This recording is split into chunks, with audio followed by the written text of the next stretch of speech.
please. All good? All right. Well, good afternoon, everyone. I'd like to call this meeting of the TBARTA Citizens Advisory Committee to order. The first order of business is our roll call. Jennifer, if you would be kind enough to call the roll. Sure. Good afternoon. Can you hear me? Yes. Yeah. Okay. So, Mr. Bill Roberts, Here. Mr. Bob Widmer, Here. Mr. Bob Hinian, Here. Ms. Lynn Gruber White, Mr. Josh Frank, Here. Mr. Richard Balcom, Mr. Bill Johnson, Mr. Travis Norton, Here. Ms. Nicole Rice, Ms. Karen Mullins, Ms. Karen Schwartz, Ms. Sarah Calhoun, Ms. Brandy Miklas, Mr. Rick Richmond, Ms. Carleen, is it Rice? Reese. Ms. Carleen Reese. Here. Mr. Robert Esposito. And Mr. Clinton Nguyen. Here. All right, so that puts you at 7. We just need one more member. We got Bill Johnson. Oh, Hey. so now you're at 8, so we're perfect. It's a real meeting with Bill. Good afternoon, Mr. Johnson. We Welcome. are in between Mr. Hinian and Ms. Reese. Thank God. All right, very good. Hey. I think as part of our roll call, we do have a new member. I'd like to offer an opportunity to introduce yourself to the committee and tell us a little bit about who appointed you and what your interests are. My name is Carleen Reese and I work with the Hernando Citrus MPO, and I was appointed by our MPO board to be the representative with Robert Esposito. He's our new executive director as the alternate. Good. So, yeah, Welcome. thank you. Thanks for coming.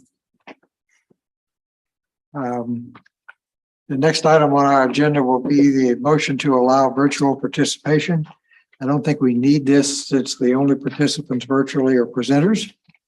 So we'll skip that item and we'll move into public comment.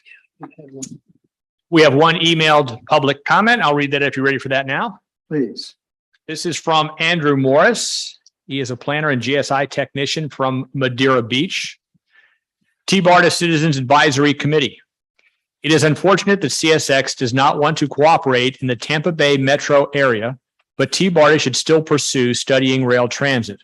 I think it would be important to include in the proposed resolution to support a feasibility study for an automated light metro between downtown Tampa and downtown St. Petersburg via I-275 and the Howard Franklin Bridge. Automated light metros in the last few decades have become a popular alternative from conventional light rail, commuter rail, and heavy rail. The automation helps keep labor costs low compared to conventional light rail and commuter rail. Since the equipment is smaller and lighter than heavy rail, the construction cost per mile is lower also.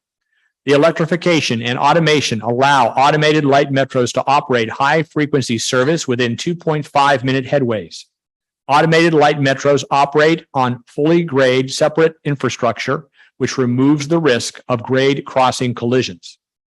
TBARTA's Regional Rapid Transit BRT, TECO Streetcar, and Hart's Arterial BRT, Brightline, and Amtrak could connect with the automated light metro at a multimodal hub in downtown Tampa. Tampa International Airport's automated people mover and express buses from Pasco and Hernando counties could connect into the automated light metro at a multimodal hub in West Shore. A multimodal hub in Gateway could connect the automated light metro with various PSTA bus routes, TBARTA's US 19 Regional Rapid Transit BRT, and St. Pete Clearwater International Airport. PSTA Sunrunner BRT could connect with the automated light metro at a multimodal hub in downtown St. Petersburg. Future extensions of the automated light metro could connect to downtown Clearwater and USF via existing publicly owned right-of-way. Vancouver has had a massive success with their automated light metro called SkyTrain, and Montreal is in the process of building an automated light metro called the REM. An automated light metro via I-275 and the Howard Franklin Bridge has the potential to connect various existing and proposed transit corridors to major population, tourism, and employment centers, Tampa International Airport, St. Pete Clearwater International Airport, Brightline, and Amtrak. An automated light metro feasibility study would be an important step towards improving regional travel in the Tampa Bay metro area. Best regards, Andrew Morris. And that concludes public comment. Thank you. No other public comment, no one online. So that concludes this portion of our meeting. Next item on our agenda is the consent agenda, which is the approval of the minutes for the July and August meeting. Do we have a motion to approve those minutes? So moved. Second. Whitmer motion, Bob Hinion made a second. Any discussion? All in favor, please say aye. Aye. Any opposed? Minutes are approved. The consent agenda is approved. And that brings us to our presentation. So I will turn that over to Chris or Brian. Brian? And thank you, Mr. Chair. We began the Pinellas Aerial Gondola study in April of 2021. In the first half of the study, we looked at two potential corridors. One was in downtown St. Petersburg, and the other was in downtown Clearwater, connecting downtown to Clearwater Beach. In the second half of the study, we shifted our focus exclusively to the Clearwater corridor. There were a number of reasons for that. Even at the beginning of the study, when we did stakeholder interviews, there was a lot of skepticism expressed towards a gondola in downtown St. Petersburg. A lot of people that we talked to just couldn't wrap their mind about what purpose it would serve. Similarly, when Mayor Welch came into office, he communicated through city staff that he just thought the Clearwater corridor just made more sense for a gondola than downtown St. Petersburg. We are wrapping up the study right now. Right now, we're focused on public engagement. This presentation that you're going to receive is part of that. We just finished a month-long social media campaign in August. You may have gotten a notice, or you may have saw an ad for this somewhere on your social media. It was basically asking you to take a survey, ask people whether or not they would use a gondola to get to Clearwater Beach. Would they support the use of tax dollars being spent on it? We had over 8,300 people take the survey, which is unheard of with surveys related to public works projects like this. In October, we're going to be presenting to the Clearwater City Council, to the Ford Pinellas Board, and to the TBARTA Board in that order. With us today, we have Steve Durow from SCJ Alliance, and I don't know if Steve Dale is also on the line. He is, I see him there. And as well as Steve Dale. They're both with SCJ Alliance. They are the consultant firm that did the study. And so with that, I'm going to hand it over to them. Welcome. Thank you.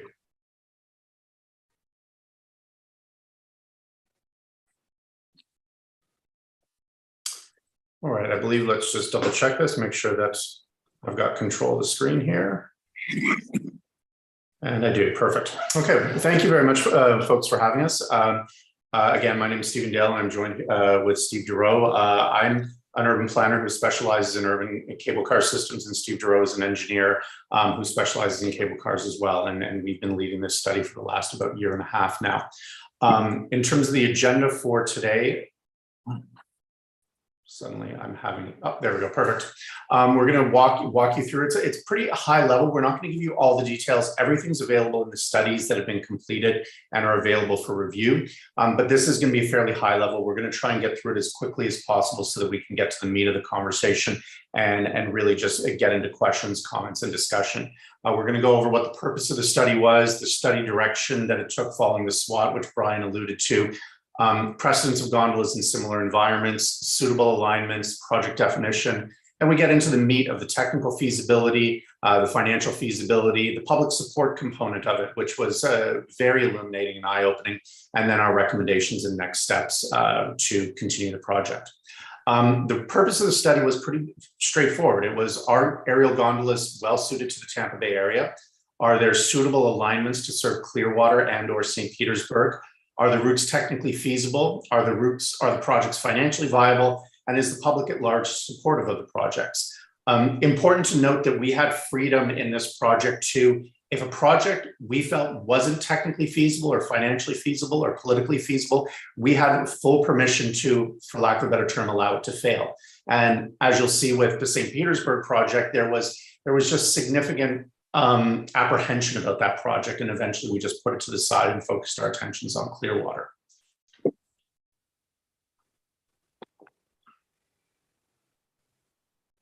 Having some issues here. There we go. So for study recap, in phase 1, we conducted extensive stakeholder outreach. We consulted with roughly 3 to 4 dozen individual and group stakeholders. The way that we do our work in SCJ is that we really want to talk to people first and figure out what they want to see, what they don't want to see. We don't want to come up with ideas and concepts in isolation from the public and the stakeholders, because, you know, inevitably we don't know what you're thinking. So we wanted to consult with people at the very beginning.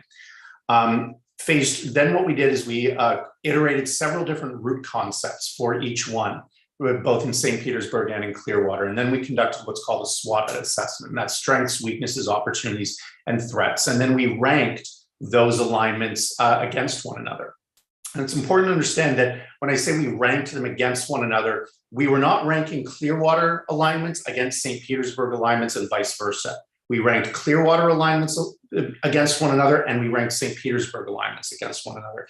Think about it as 2 completely separate studies. They were not in competition with one another.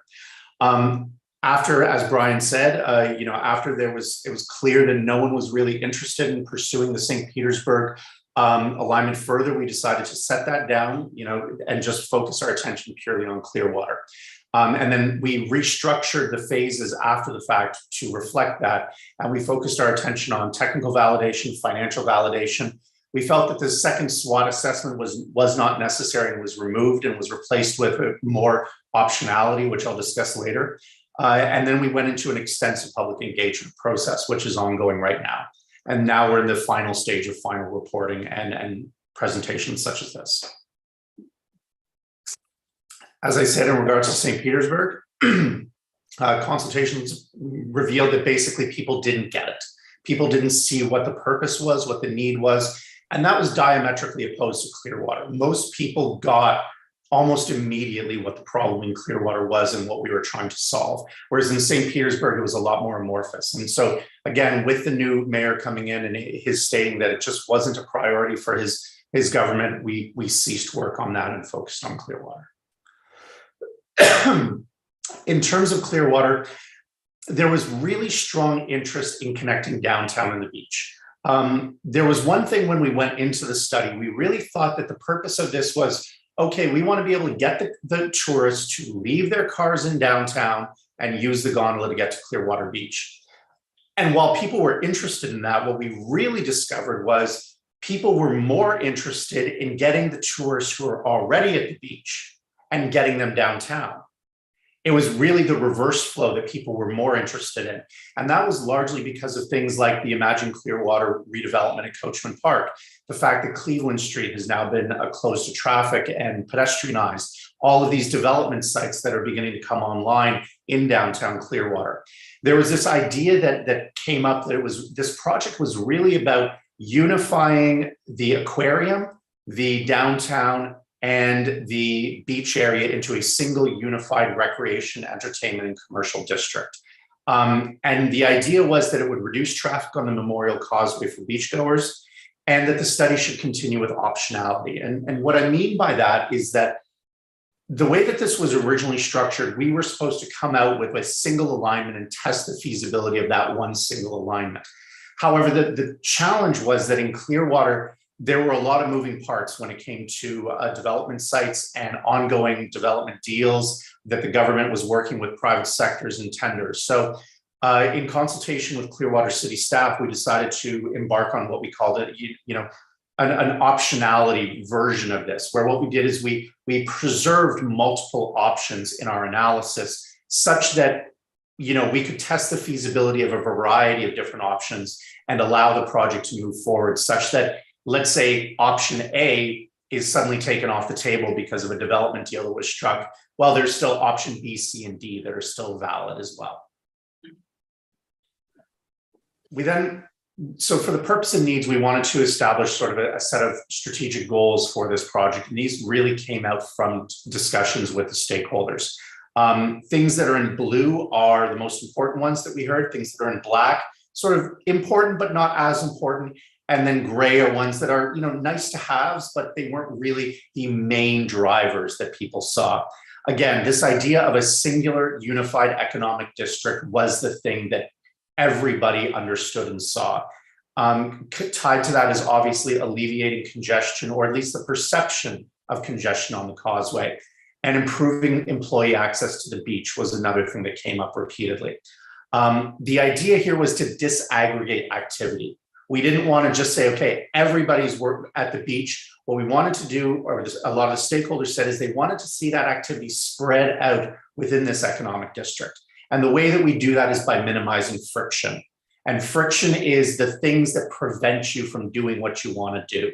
So we really designed this gondola system with that in mind. So for example, what we wanted to avoid were people having to reach into their pocket every time they walked onto the gondola. You know, that introduces friction. So the idea here was we probably were recommending day passes, or maybe multiple day passes for passengers, such that they could hop on and hop off at their leisure, almost like an airport people mover works, you know, connecting multiple terminals. Again, providing convenient access to the aquarium, downtown Clearwater, and Coachman Park. And two secondary or tertiary needs were connecting with the new PSTA facility that would be built sometime in the future. We contemplated means in which we could expand the system in the future, but we didn't directly connect to it. And then again, one of the other things were relieving hotel, restaurant, and beach capacity constraints. You know, it's no secret that Clearwater Beach is mostly developed. There's not a lot of vacant land or land that can be you know, redeveloped into, you know, large scale hotels, and that really and truly the land that's available is in downtown Clearwater. But of course, if you're going to a hotel in Clearwater, you're going for the beach. So the reality was, you know, this gondola system was seen as perhaps a way to stimulate some of that development in hotel activity and restaurant activity in the downtown. So in terms of question one, are aerial gondolas well suited to the area? We did discover that they are successfully operating in similar environments around the world. They're point of interest attractions. They are urban transit systems. They are capable of dealing with heat. They're capable of dealing with humidity. They're capable of dealing with rain, wind, lightning, and the marine environment. The lightning was an important issue. People have always said, you know, you have some of the worst lightning in the world. Second, I believe, only to Singapore. And incidentally, Singapore has two operational cable cars functioning year round in those challenging environments. So in general, yes, it's suitable to the environment. And I'm now going to turn it over to Steve Durow. Good afternoon, everyone. I'm Steve Durow. I'm the technical lead for the cable car group at SCJ Alliance and led the technical work on behalf of our firm and our sub-consultants. So I'm going to describe a little bit about the proposed gondola technology. There are a number of different types of aerial cable cars. The particular system that is proposed for the Clearwater gondola is what's termed as a 3S gondola or tri-cable gondola. And that's named that based on the three cables that support the gondola cabins. Two cables are fixed and act like tracks similar to a railroad, while the third cable is the propulsion cable that moves the gondolas along the system. The three cable system creates a lot of stability, which is ideal for both an urban transit type system as well as an area that may have high winds. These are very large gondola cabins. If anybody has experience at a ski area, typically those hold between 8 and 10 passengers maximum. This type of system holds upwards of 35 people per cabin and often has outfitted with 28 seats. So that's roughly the size of a city bus. So these are very large vehicles. They give it more of a transit feel as opposed to an amusement ride or ski area type experience. This type of system can operate up to 17 miles an hour and span quite large distances between towers or stations, generally around 1,000 feet, but there are examples that are well over 2,000 feet between support locations. This type of system can operate comfortably in winds up to 50 miles an hour, but there are examples that operate above 75 miles an hour. So clearly, this type of system could operate in any reasonable weather conditions that you would experience. These systems can carry up to 5,000 people per hour per direction, although it's not anticipated that that level of capacity would be needed in Clearwater. And generally for this type of system, the interval between cabins or the departures are approximately every 30 to 60 seconds. So as opposed to a bus where you might wait for a number of minutes for a bus to arrive and depart, this type of system is almost a continuous boarding system where passengers are boarding and departing rapidly. So the second question related to the project viability is, are there suitable gondola alignments in Clearwater? As Stephen said, the goals are to serve the beach, downtown, and the aquarium, be technically feasible, be flexible at each end, which occurs at the Clearwater Beach Marina and downtown Clearwater, and then also minimize the number of towers or structures in the water between those locations, and avoid sensitive areas where possible, like the mangroves along the Memorial Causeway. And then clearly provide adequate clearances between roadways, the ground, and any other adjacent structures. So the result of this question, are there suitable alignments? The answer is yes. And what's shown in this slide is the optionality that Stephen described. So what you see here in the heavy red line along the causeway is the center line of the system. It generally follows the bike trail that is on the causeway island. And the reason it was placed along that location was that area has already been disturbed. It both avoids the water as well as the mangroves. One point of aerial cable car systems is they do require a station or at least a series of mechanical equipment devices to turn corners. So for that reason, we minimized the turns in the alignment as much as possible, but resulted in likely 2 turning points in the system in order to land in the Clearwater Beach Marina and downtown while generally traveling along the Causeway Island. One of those turning points is co-located or in vicinity of the aquarium. And what is proposed in that location is a pedestrian bridge would connect the gondola station to the aquarium. The exact location of that connection is flexible, and it is also dependent on coordination with the aquarium and their future plans and development. The second turning point allows a variety of landing points downtown in almost any location shown here in the shaded area, with the possible exception of this gray shaded area, only because that area would require interaction with the existing causeway bridge structure, and we don't recommend that the project take on that challenge given the scale of this project. So generally we're looking at south, likely the Court Street garage location, or a number of locations on the north portion of downtown. Similar optionality was considered at the marina, with 4 locations being identified, and I'll briefly show on each end the locations that we looked at. The city will ultimately have to engage in the decision of these station locations, but we've proposed these possibilities, but there are others that do exist. So these yellow boxes are the approximate locations of where stations could be. One serving the beach more directly, one at the east end, which could be located with a parking garage that's been discussed within the marina, or other locations that are currently vacant and available for a gondola station.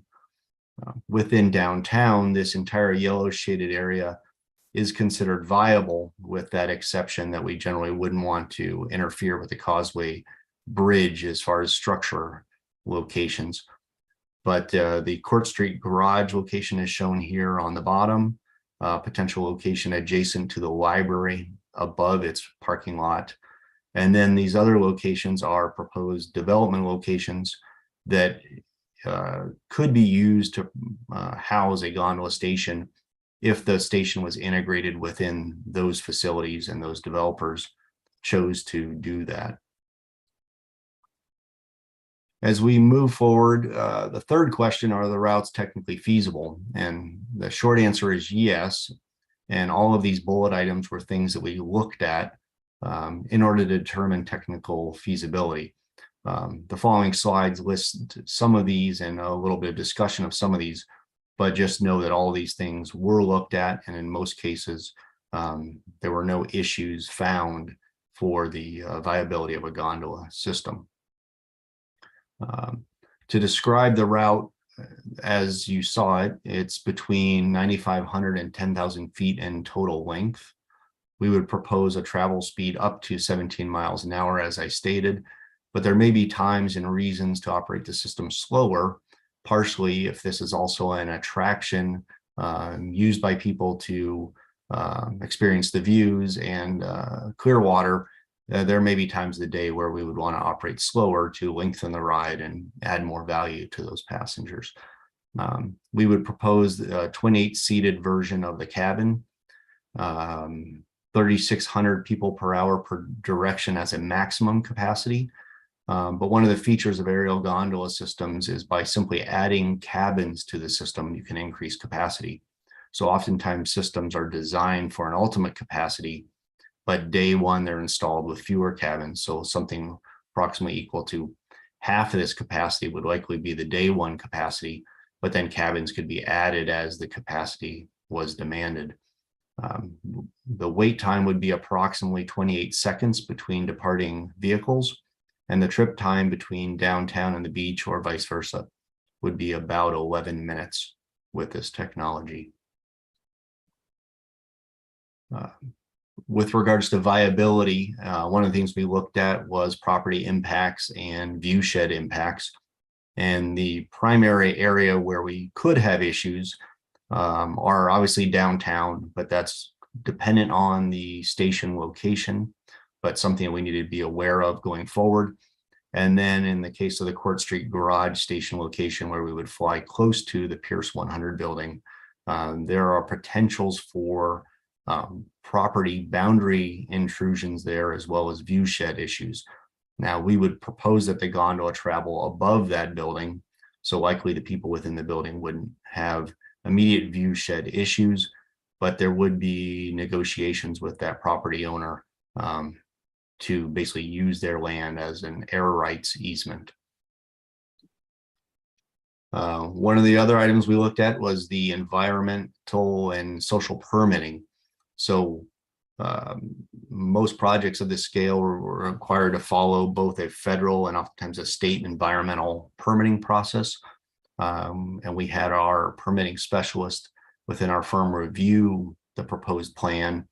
And we believe there is a path forward to successfully permit this project, but it should be noted that that is often a time-consuming and complex process, but a well-documented and defined process that most projects follow and can successfully follow. With regards to accessibility, this type of technology is fully ADA compliant. The cabin floors are flush with the building floor that allow people with mobility devices or the less mobile to easily enter and exit the cabins. And then all stations that are elevated have included elevators to make access easier. The next item we looked at are civil impacts. So there's limited utility and infrastructure information available at the marina, but the marina is going through a master plan exercise, and we expect more data will be available in the next year regards to that location, and that can be used to inform this project. Separately, downtown, given the number of developments that are going on, more information is coming online constantly, and that again could be used to inform the project. And then just to note that the gondola infrastructure is very flexible and can work around most existing utilities and structures and roadways, adjacent buildings and things like that. So while we don't know the specific challenges yet in those regards, we don't expect that that'll be a fatal flaw for the project. For traffic, we did a high-level traffic impact analysis. Our partner firm, Stantec, provided that analysis. And overall, it was determined that implementing a gondola system, as we've described it, would create a net reduction in traffic within downtown, at the beach and along the causeway. So Stephen's going to comment on that a little bit more in the following slides. With regards to parking, Stantec also did an inventory of all the parking, both downtown and on the beach side.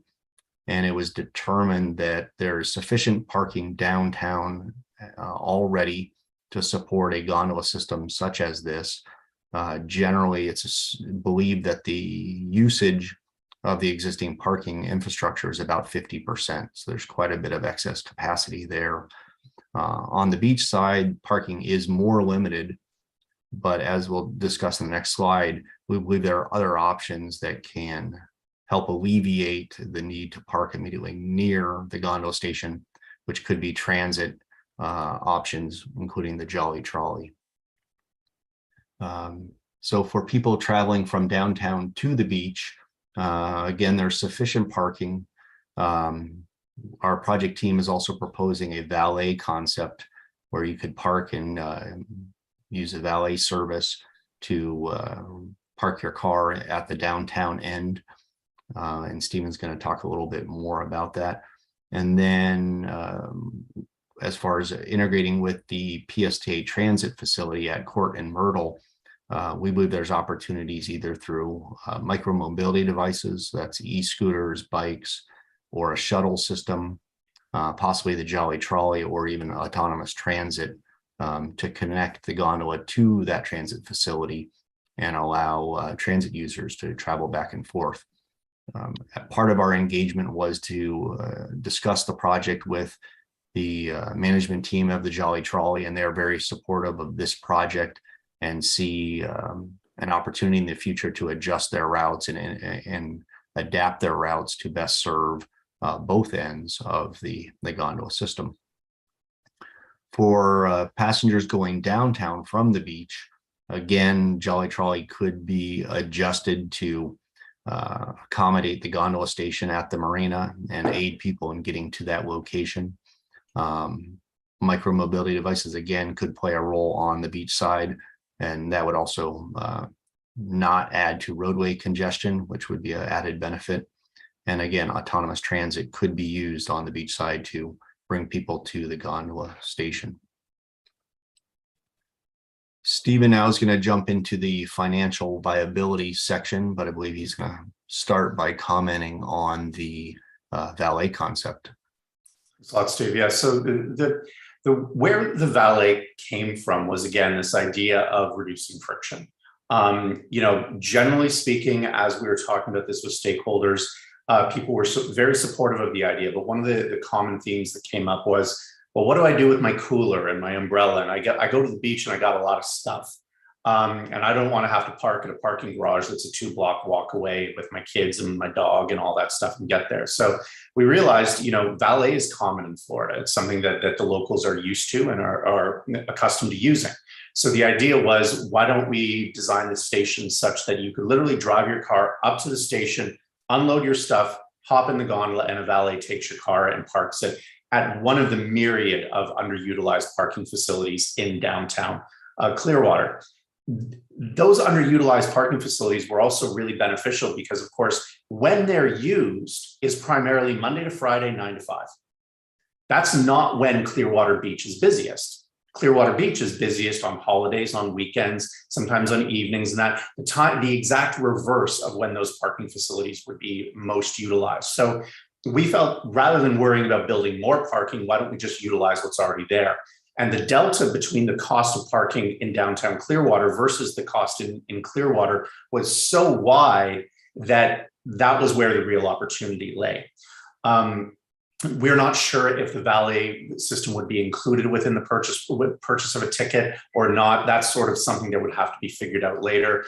But the one real benefit is, rather than, when your traditional valet situation where, you got to walk up, give the guy your ticket, and then you sit there waiting for 5-10 minutes to get your car back. Well, the nice thing is you've got an 11-minute ride back. So our idea was, why don't we make it so that it's not at downtown that you hand in your ticket, that when you swipe your ticket, in the Clearwater Beach, it automatically would send a signal to downtown Clearwater such that the valet can go retrieve your vehicle, such that by the time you completed your 11-minute journey, your vehicle's waiting there. In terms of the project's financial feasibility, in general, yes, it's financially feasible. The way that we did it is relatively straightforward. We conducted a ridership estimate. We then did a fare and revenue analysis. We then calculated what our capital cost and our operations and maintenance costs would be per year. And then we conducted what's called a discounted cash flow analysis. And then we sensitized that, or changing various variables to see what the results were. And then we commented on its viability. Let's see here. There we go. The first step in terms of that ridership analysis was to bisect the markets into residents, beachside employees, tourists staying at the beach, and aquarium visitors. The key thing to understand with the gondola here is that the tourists are going to be the major driver of revenue to the system, and associated with that are the aquarium visitors. Residents who ride the gondola once every few years, they almost act just like tourists. Whereas the beachside employees and residents who are going to use this system frequently, normally what happens in this business is for frequent users, they would purchase an annual pass.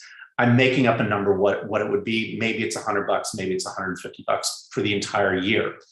The point though is that revenue is so negligible in the overall grand scheme of things as to be almost irrelevant. So we basically, I'm not going to say we discounted residents and beachside employees. We simply did not worry about the revenue that they would generate for the system because we know that it would be insignificant. The key thing is that for the residents and for the beachside employees, this is a nice to have. This is a real good benefit for them. And it's something that the system can offer to the community, essentially on the backs of what the tourists are going to be paying. And that's common in this industry.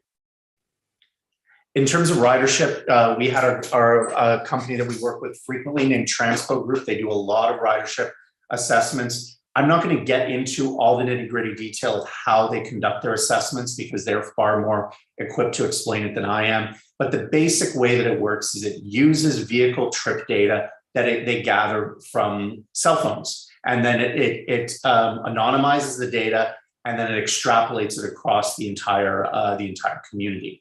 And basically what you're looking for is origin and destination pairs. Where do you begin and where do you end? And you create gates. So you can see here, you can see gate 15, 14, 11, 12, 13. This basically means these are the gates where people are entering into downtown Clearwater and continuing on through gate 14 along the causeway to zones 2, 4, 5, and 3.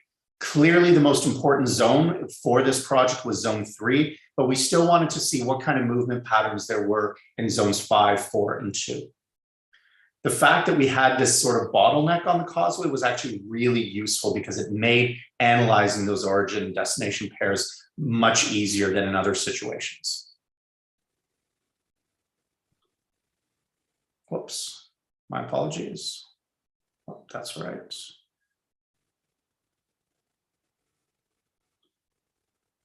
There we go. I'm not going to get into what all of this means. These are basically analyzing origin and destination pairs. So for example, from the aquarium here over to Clearwater Beach, for example, there's 458,471 trips. These numbers are generally pretty precise. They're not exact, but they give you a good overview of the movement patterns in the area. The key number to pay attention to here is that the total movements between those origin and destination pairs is almost 37 million people. And so, 37 million trips. What we then did is then extrapolated how many trips per person per day, how many people per vehicle, and then we analyzed what the possible modal shift from the private automobile to the gondola would be based upon the cost of parking at the beach, the aquarium, and the central business district. Basically, modal shift analysis is about saving people time and money. It's that balance of how much is their time worth, how much is their money worth. You're probably looking at that and you see $25 for parking at the beach. We all know that $25 is not what it costs to park at the beach. We know it's much more. What we wanted to do was assume a lower than average rate for parking to see what the modal shift would be with that. And if we were good in that situation, then we know that the project has a lot of buffer room because we know that parking is going to be higher, parking cost is going to be higher. And we assumed a gondola cost per day of $15, which I'll get to a little bit later. And then we included walking times to the various stations. What this all winds up meaning is that essentially you see in these red boxes, this is where the main modal shifts occur. And no big surprises from east side Clearwater, north side Clearwater, south side Clearwater. Those are all the gates surrounding downtown Clearwater proper, that zone 1. And Clearwater Beach was clearly the biggest beneficiary of that. And what Transpo model reveals is that roughly 9% of people will shift from the private automobile to the gondola. And what that results in is about 1.4 million people per year. And it turns out to be about 1 million reductions in vehicle trips across the causeway per year.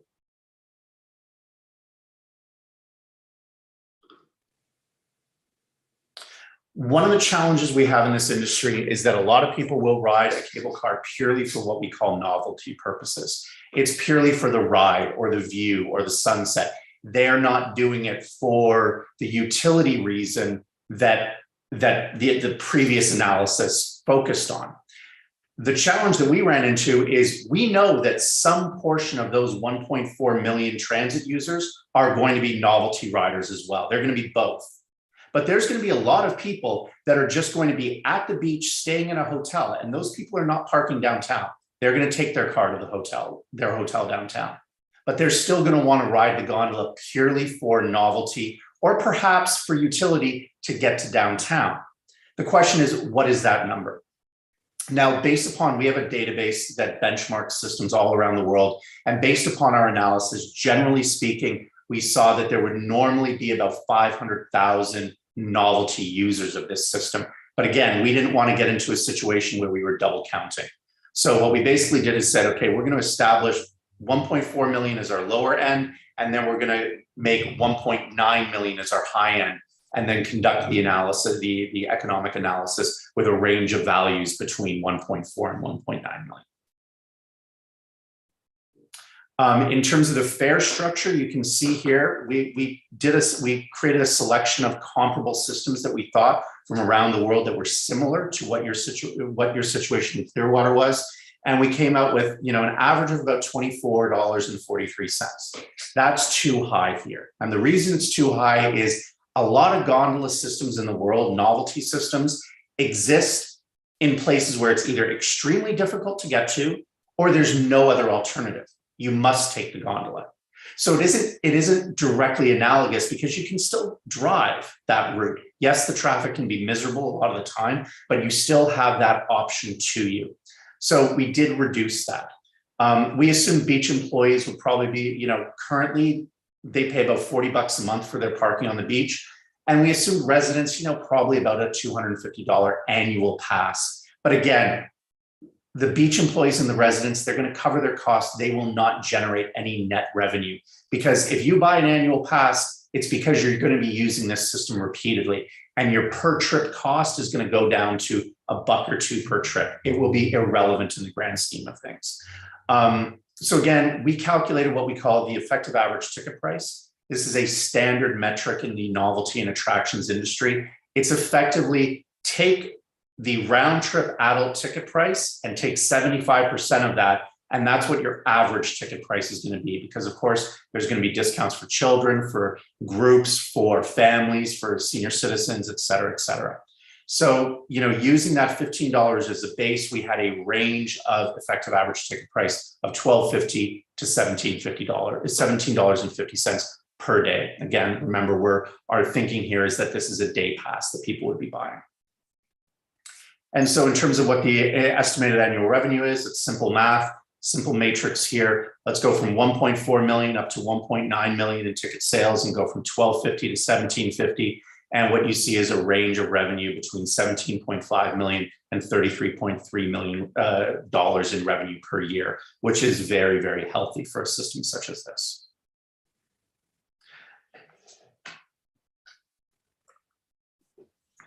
In terms of our capital costs, what we did is we included gondola system, towers and foundations, stations and foundations. What was not included was contingency, planning, permitting, engineering, permitting, performance bonds, archaeological, historic, hazardous, utilities, access control equipment. We did not see these items as being material to the overall project cost. Yes, they're going to have upward pressure on the project cost. But again, because we went down this optionality route, you'll see that there's actually a significant range in costs from the low end to the high end.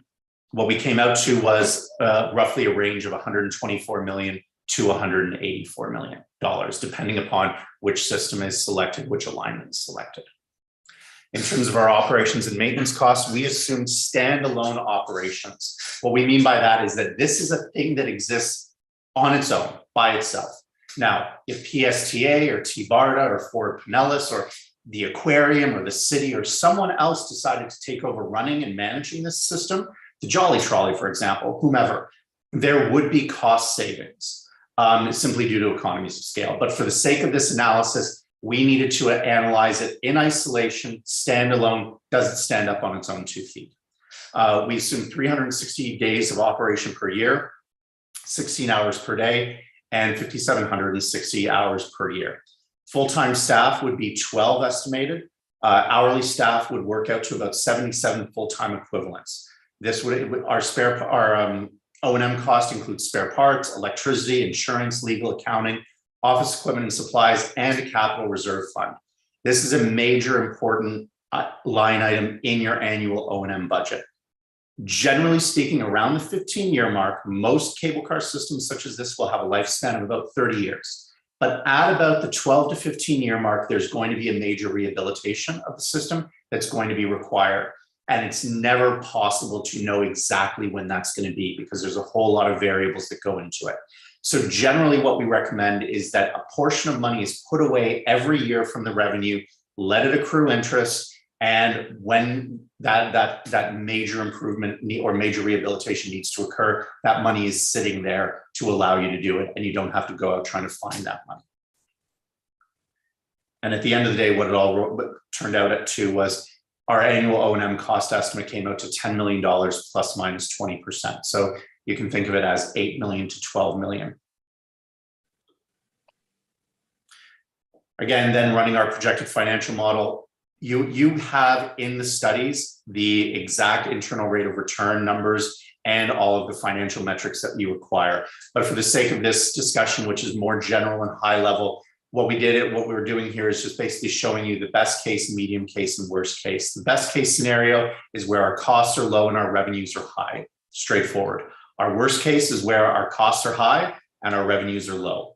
And what we generally found was that this was a very good or reasonable investment, except in the worst case scenarios. In a situation where you're unable to control costs and your costs are higher than you would want and your ridership and revenue is lower than expected, it would be a poor investment. It would not be a money-losing venture, but it would not be the kind of investment that would get the attention of capital markets. But in general, what we found, it is a very reasonable, very good investment that would be interesting, let's say, for private sector partners on this. The key thing, again, is costs need to be controlled to the medium case level, and we've got to assume higher than the low revenue case. In terms of delivery and financing, our understanding was that city staff believed the project would need to be a PPP. That means public-private partnership. There are many forms of PPP. A lot of people say PPP, they don't realize that it's one of a couple dozen different deal structures. But the key thing about a good PPP is that the government and the private sector work together to allocate risk to the entity best capable of managing that risk. So, we talked about cost overruns. The private sector is really good at controlling cost overruns. The public sector, not good at that. So what you do is you make sure that risk lays with the private sector. What the private sector isn't good at doing is they can't control permitting and approvals. Public sector is really good at that. That's what they do. So again, you transfer that risk to the public entity to deal with that. We also learned that the city may be willing to contribute funds to develop the project, not massive sums of money, but some money. And again, this was just one or two individuals that we spoke to, and they certainly can't speak for all of City Council. The city may also similarly be willing to provide municipal bonding, or at least act as a conduit for municipal bonding. This would drive down financing costs and extend the amortization time for any financing on this system, which would improve internal rates of return for the project. Last question is the public supportive of the Gondola project? And I'll be perfectly honest with you, I was surprised at the volume of results that we got and the nature of the results. And I think we can definitively say, while this was not a scientifically, statistically valid sample, the results were overwhelmingly positive. In terms of questionnaire results, there were over 8,300 responses. This says 8,000. This was prepared a week ago before we got those new numbers. 17% of all the respondents were Clearwater residents. That was important to us because it's one thing for people in the rest of Pinellas or in the Tampa Bay region to say, yeah, you should build this, but it's another thing if the residents themselves respond to this questionnaire. 9% were Clearwater Beach employees, 33% were Pinellas County residents, non-Clearwater, and then half of the respondents were Florida residents outside Pinellas County. We assume most of those would be from the greater Tampa Bay region area, and just 2% were from outside Florida. The results were 76% were either familiar or very familiar with the technology. 73% were likely or very likely to use the gondola. 31% expressed to travel to the beach, and 38% saying to travel back and forth. Again, that speaks to that idea of a unified district, the idea of people being able to move back and forth with ease between those areas. 78% of respondents said causeway traffic prevented trips to the beach. And these two last ones were really surprising. Almost 70%, so 69% of Clearwater residents were possibly or definitely open to city tax dollars being used for the project, and 69% of Pinellas County residents possibly definitely open to county tax dollars being used for the project. In conclusion, aerial gondolas are well suited to the Tampa Bay area, at least in the Clearwater context. There are suitable alignments that exist. The routes are technically feasible. The project is financially viable if your costs are controlled, and the public, at least at this stage, is generally very supportive of the project. In terms of next steps, we see two paths forward. We see this going forward as a traditional public project. In that situation, TBARTA, Clearwater, FDOT, whomever takes it on as a PPP.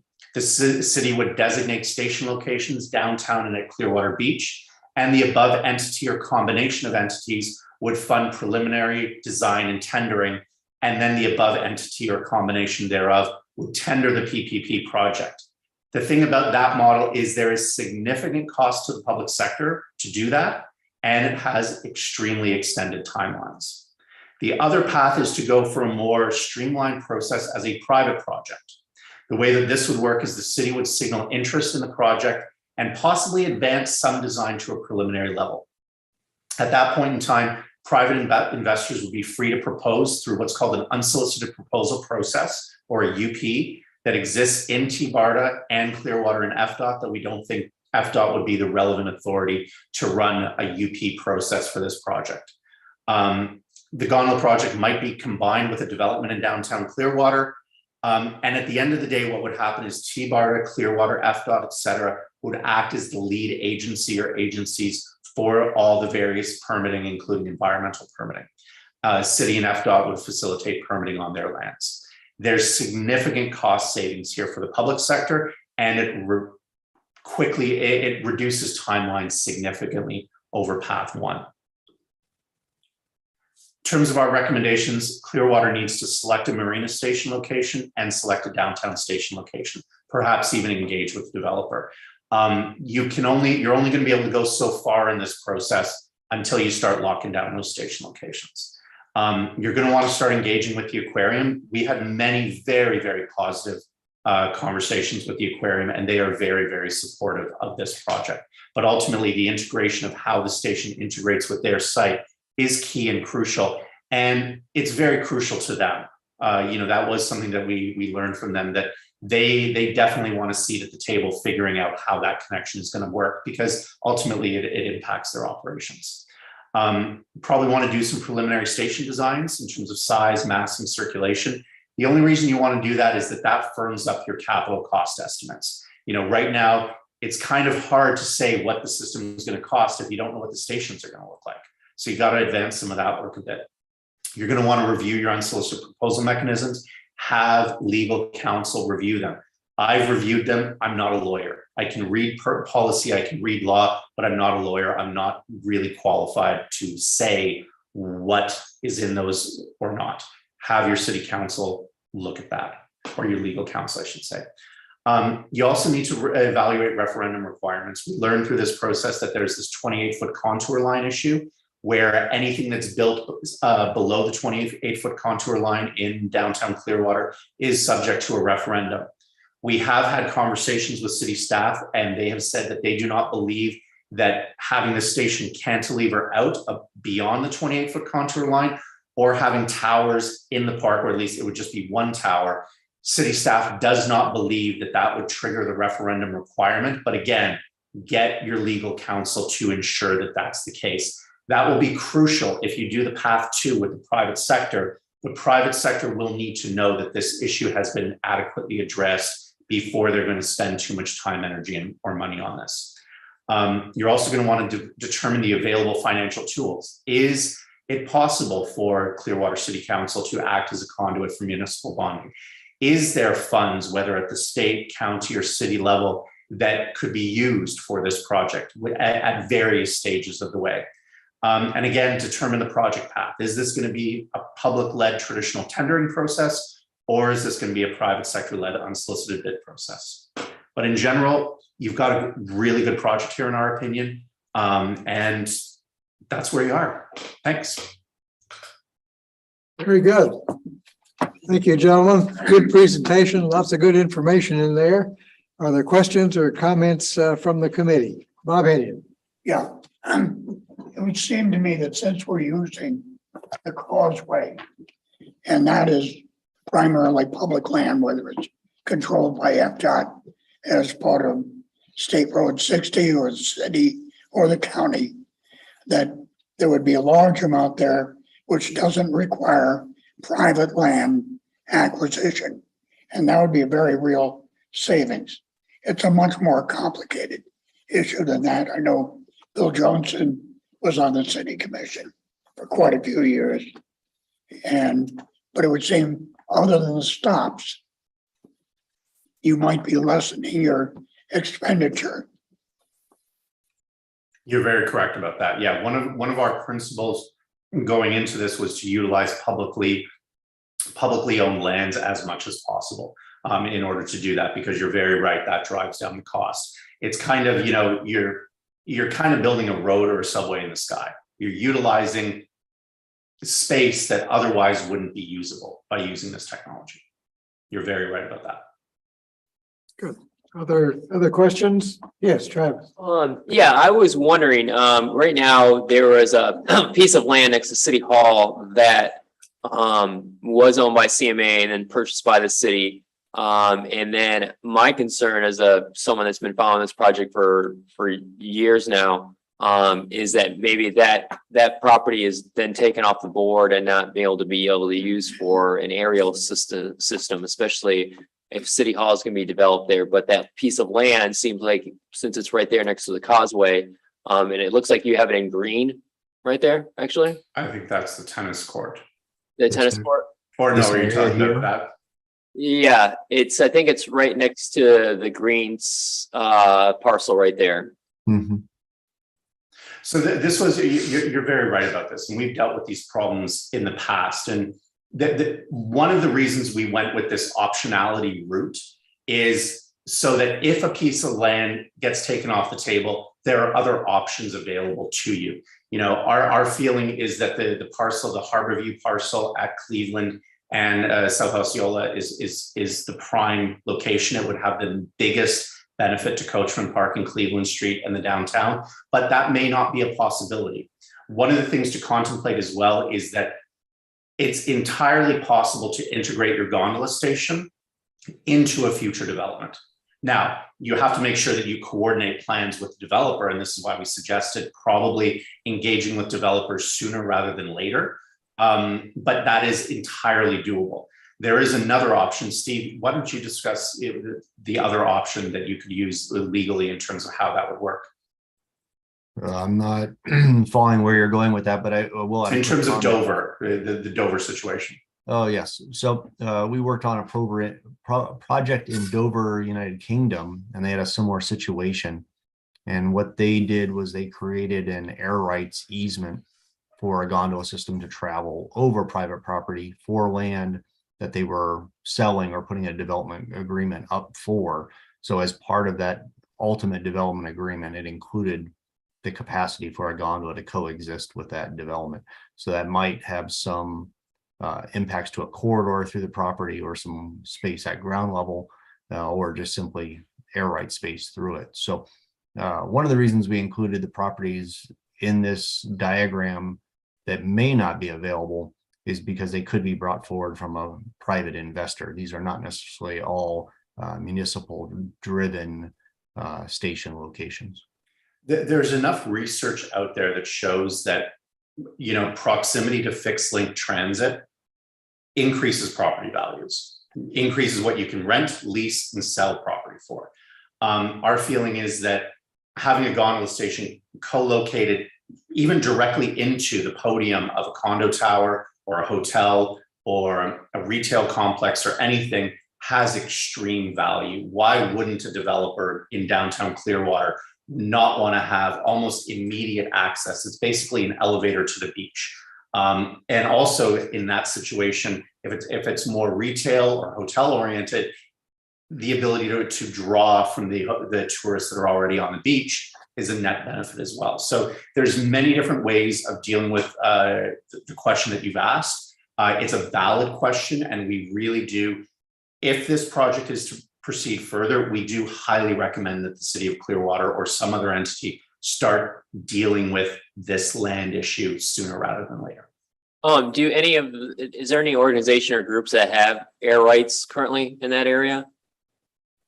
Currently, all the lands that we looked at were lands that were owned by the city, but we are aware that they are currently negotiating some development agreements on perhaps a couple of parcels of the lands. But in terms of air rights, we do not believe that there are any air rights in place, especially because right now we are flying primarily over publicly owned land, with the exception of the southernmost alignment, which does fly over private property with the apartment tower right there.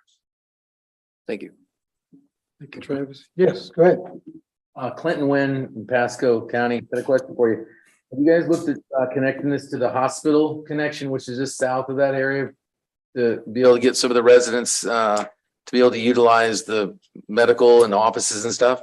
We did not. That was out of scope of the original terms of reference. It's something that could certainly be looked at, and you can design these systems such that they can be expanded in the future, but that the thinking of expansion needs to be planned in from the beginning.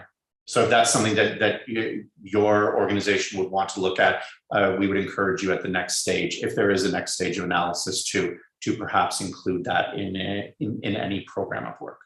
Yeah, I was just thinking for more ridership and to help get more return on your investment.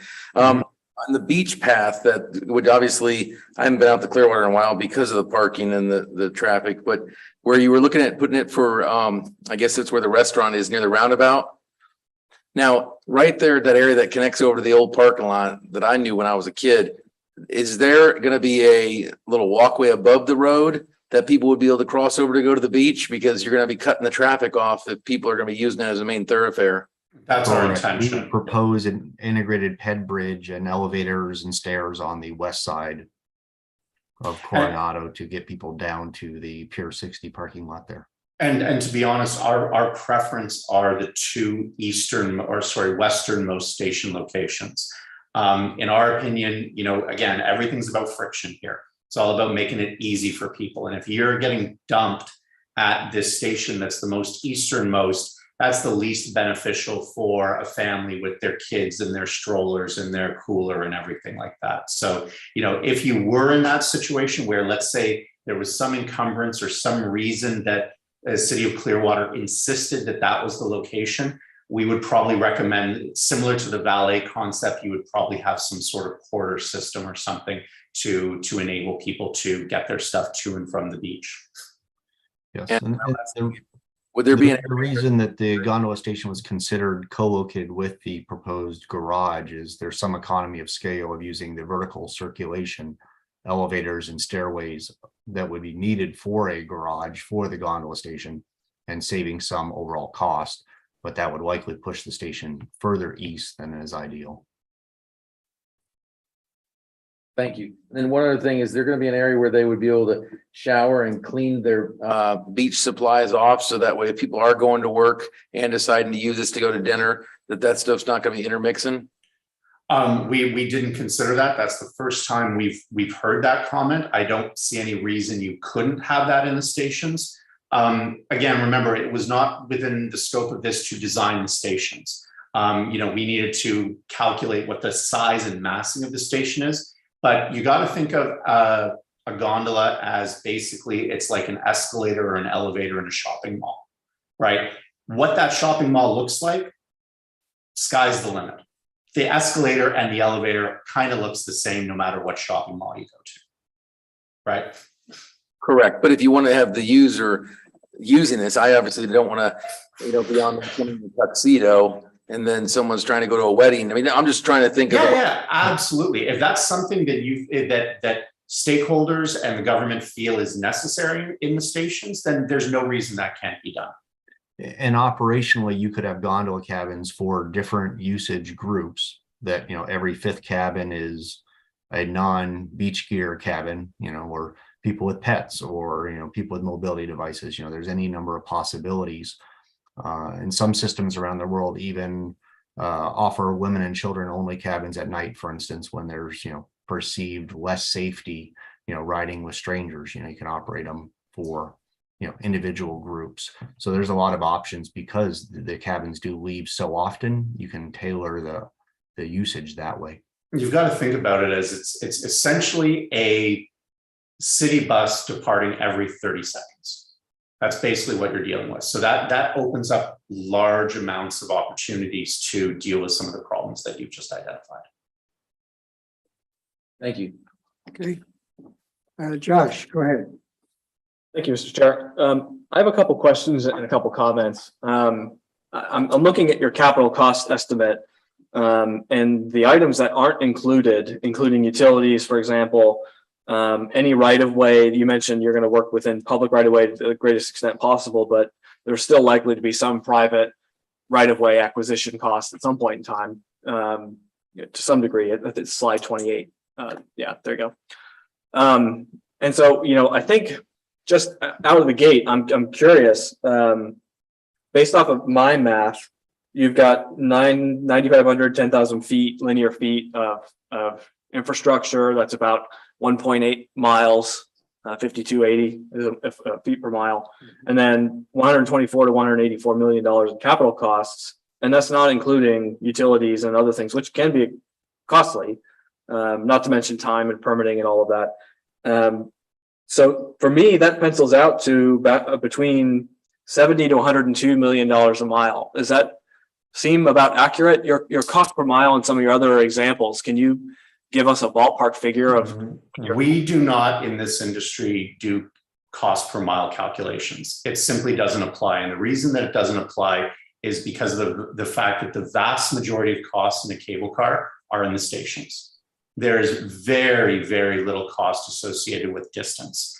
So the issue we have here is because of the fact that we have these two inflection points in the middle, the turning stations.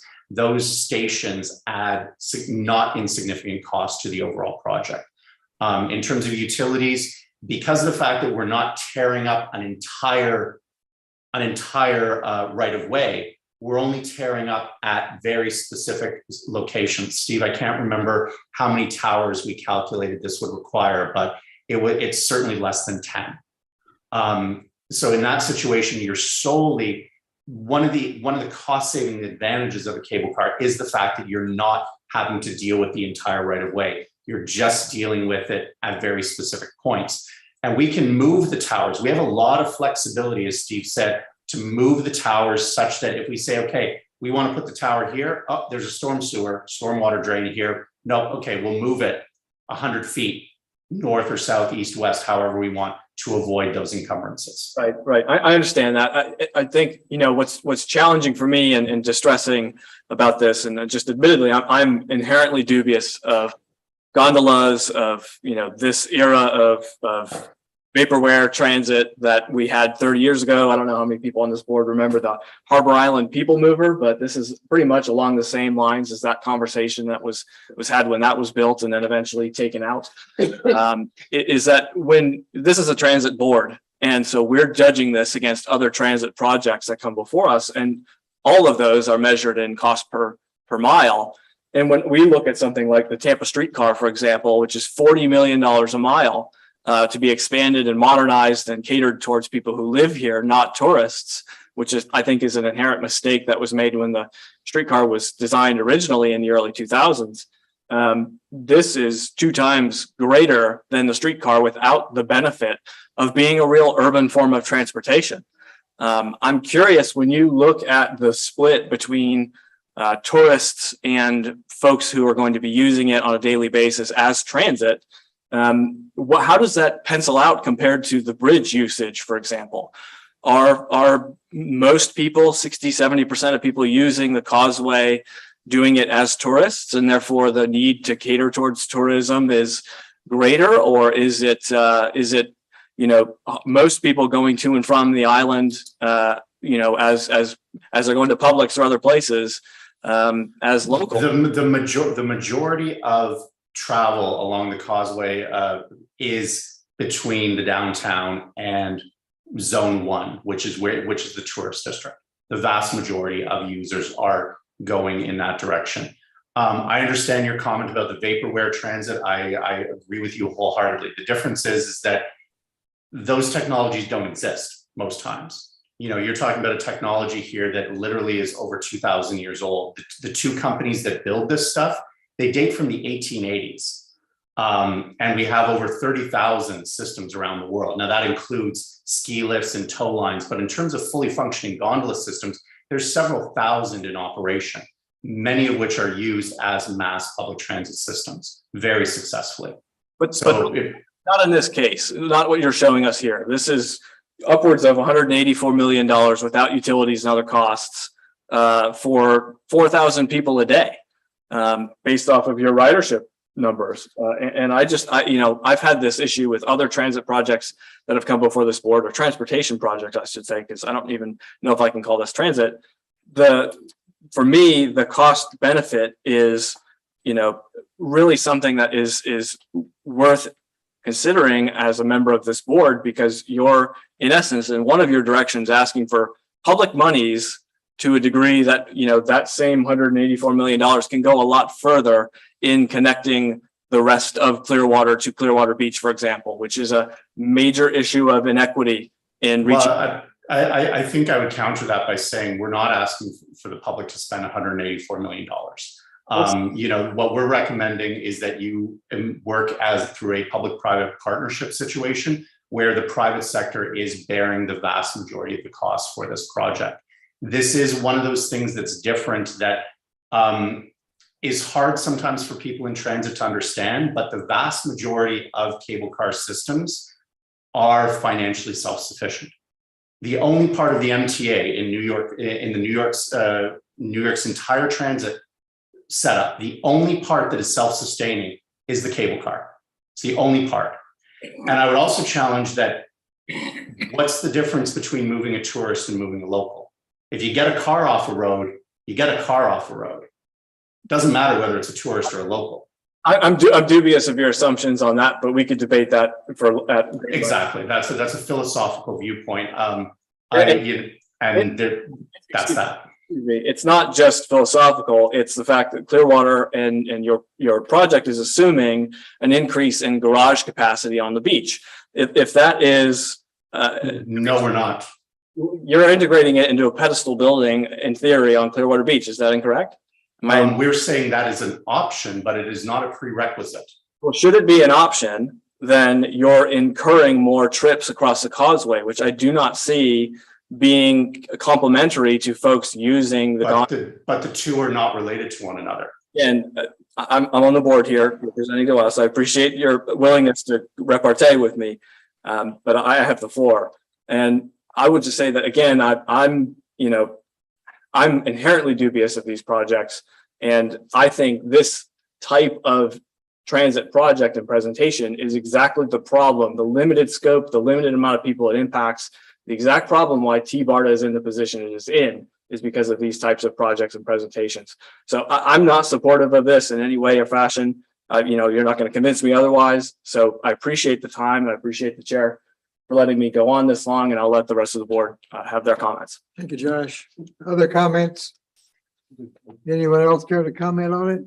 Well, gentlemen, we thank you for the presentation. We look forward to seeing how this project moves along as it does, and we hope your presentations to the other boards goes well. Thank you very much. Thank you very much. Okay, members of the committee, we now move into our new business and committee discussion. I want to mention that included in your packet was a newspaper article reflecting upon the current activity of the TBARTA board. I hope you had a chance to read it before this meeting, because the TBARTA board has changed their next board meeting to the 9th of this month in order to have a workshop. And they're going to be discussing what I can't even describe. They're going to try to describe or discuss what the mission of TBARTA really is and how it's to be implemented. So maybe it's good timing or maybe it's bad timing that we have this resolution before us today to consider, because one of the things that we have heard repeatedly over the last 6 or 8 or 10 years is that DOT is willing to support any reasonable project that the region supports. And we've seen that demonstrated with the West Shore Interchange, which is now funded and under construction. We saw it with the Selman Connector, where the community came together. We now have an opportunity for this committee to at least talk about making a recommendation to the TBARTA board that might help identify a project. So with that, I'll simply throw the floor open. I prepared this resolution with the help of staff, and we wanted to see what the feeling of the committee might be. Anyone care to comment or to make any motions? Yes, Mr. Johnson. I've been thinking about this since our last meeting, and we have talked in the past about some of the challenges that TBARTA has faced. It's an organization that has unlimited power, but no financial resources, no financial funding capability. And I think that compounded with the fact that most of the things that we're talking about have very long cycle times. And so the public looks at us and saying, like Senator Brandeis, well, what have you accomplished? About the only transit project that is coming online is the Sunrunner down in St. Petersburg, and to give the public a chance to see the next generation, to see what economic development comes from that. But that had its start 10 years ago. That's been a long project as well. And so I'm concerned with the length of time it takes to do things, and that we should be trying to implement something that we can get done now, other than the van pools, which is currently working. I'm also frustrated with a lack of visible purpose, vision, and goals. We spend so much time talking about the feasibility and the design, but we don't keep going back and saying, what are we trying to do? How are we trying to affect the future of the region? And we have to, I think, keep talking about that unless we have something that that the public can ride and say, oh yeah, I understand. And when I was working in project management at Honeywell, at each phase of the project, we went back to the end user requirements and said, does it still make sense? Are we still, has the environment changed? And we would do that in the preliminary design and technical design, and then starting the production, and then starting the acceptance. And I don't see that in what we've been doing on the regional rapid transit. And I think people are kind of forgetting about why we were doing it. We have an unusual situation in our regional support in that the benefits don't apply equally to all the areas of the region. A bus line from Pasco to downtown Tampa doesn't really benefit West Chase or Countryside. And I'm thinking about some of the historic transit projects. The New York subway system was a real estate deal to develop the land in Harlem for homes because you couldn't get downtown in New York. The Bright Line is also a real estate deal. Portland, Oregon, when they got into their light rail, it was real estate related because to expand the expressways would have taken out 10% of the residential homes in the east side of the. And so I wonder why we're not talking about to the developers up in Pasco and getting some of them to fund that. I'm wandering all over here, but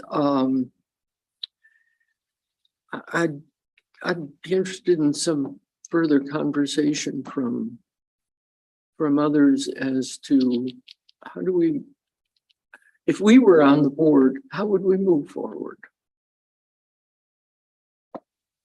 Well, I would respond, and others certainly may as well. I put together this proposed resolution because I think that TBARTA needs to have a regional approach, even if it's long-term. I think that TBARTA did a study of light rail in 2018, and it was determined that the funding was not feasible at that point. There is a lot of conversation that goes on about some sort of a light rail that runs from USF to downtown Tampa, or a light rail system that runs from downtown Tampa to the airport. I've not heard similar conversation recently, at least from destination points in Pinellas, but there was a discussion of a Clearwater to downtown St. Pete rail connection. I personally believe that we should revisit, we being TBARTA as an organization, should revisit the light rail as a project. And I think that the DOT has accommodated that by providing the undergirding or the support in the Howard Franklin Bridge crossing to accommodate light rail. And that might not happen for 10 years or 20 years or 30 years. They're long-term projects. But it seems to me that TBARTA needs to take on a large regional project and have a starter component to that that will get that project moving. And just like the question about the gondola being expandable, I mean, if it needs to be planned now so that it can be expanded, let's plan it now if we're going to build it, because the connection to the hospital, the connection to other points might be a reasonable approach. So I certainly don't have the answer as to what TBARTA should be doing, but I think that revisiting the light rail study and using some of the limited funds TBARTA has would be money well spent, and I'm going to advocate for. Yeah, Bob Hennion. I agree. I think we have to refocus the fact that we are transit. And that's why we were created. And that's why our name was changed.